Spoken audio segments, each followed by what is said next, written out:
Ain't no beautiful mama. Who's the best mama in the world? I think that would be Cara's.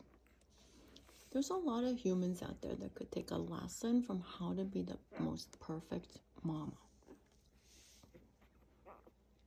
That would be you.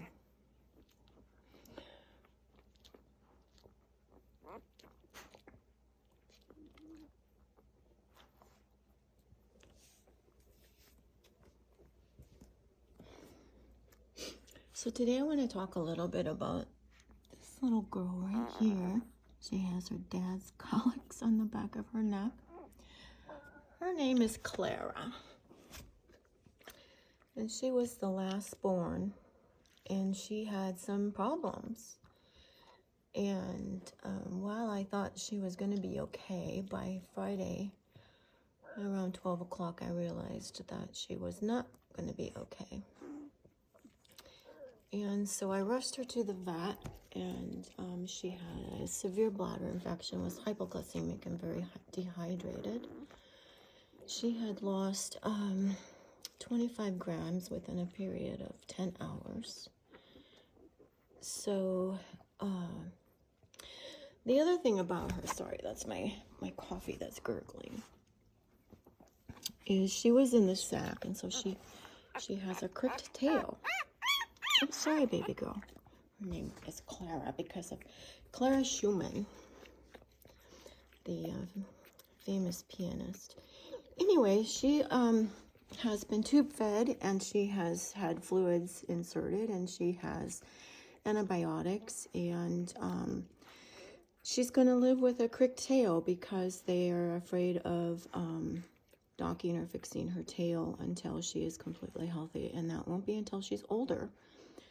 But the crick tail is because of how she was. She was in a very hard bowl in the sack, way up high under Karis's ribs. And I knew there was a puppy up there.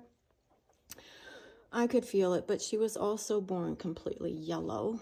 Her whole body was covered in yellow from her sack. And so the theory is that she had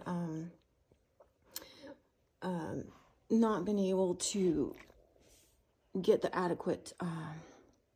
because she was so tight in there. Anyway, it's a long story what the vet says, but her bacteria in the sac probably went up into either her, her glands that were open, and or could have been from her umbilical when it was cut, and the sac, the yellow went into the open umbilical. Anyway, the bacteria got in there, and she got a bladder infection. But she is on the mend. She has antibiotics. Look at her go. And I have cried a lot of tears. But you can see her little, I call it her little pigtail.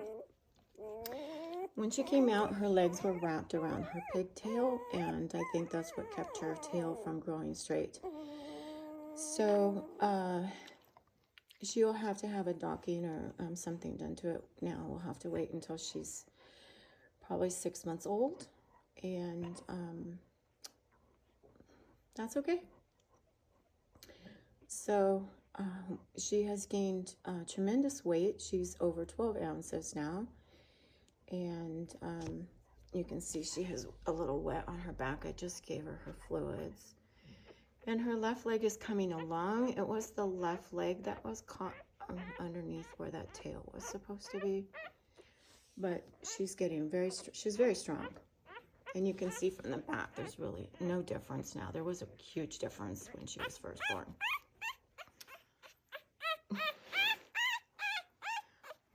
But anyway, so, when you're doing this breeding, and I know that from, I always said that animals and breeding animals are the easiest way to learn lessons in grief. Because God knows I've lost enough animals and hundreds of chickens in my life. And every one of them you work so hard to try to save. So that's what we did. We just saved her, and we're going to worry about her little piggy tail later. She does have plenty of space for it to be docked. It won't have to be taken off completely, but it will be able to be docked at when she's healthy enough to be docked, which is not now. Sorry, that was my finger. So, as always, you know, it's the health of the dog, the health of the puppy, the health of the animal, the care of the animal that spews me forward, and doing the best I can. And you can see she actually looks pretty cute with that little round tail. So she's easy to pick out, and I love her little neck. Sorry, my fingers again. I love her little neck colic. It's so cute. It's like Wyatt. She came out and she was completely yellow, and I said, "Oh, look at her little colics. They're just like Wyatt as I'm trying to resuscitate her and get her going." And it's very common for puppies to be born, you know, and need to be having some work done on them because it's quite traumatic coming out. So, but she definitely had, she was way up there, and Karis got up and walked around, which she has never done with any of the other puppies. And I kind of knew I was in trouble when she got up and walked around, and she sat and she turned on her back and she kind of banged her own back. And I thought, I looked up Brendan and I said, this one may not be good. So, you know, I'm happy that she's still alive and she's doing well. And she has made amazing improvements from being so tiny to now being almost 13 ounces. I weighed her just a bit ago so that I could feed her the proper amount. So she's almost 13 ounces now. And there you go. That's the life of breeding dogs. You never know what's going to be in there.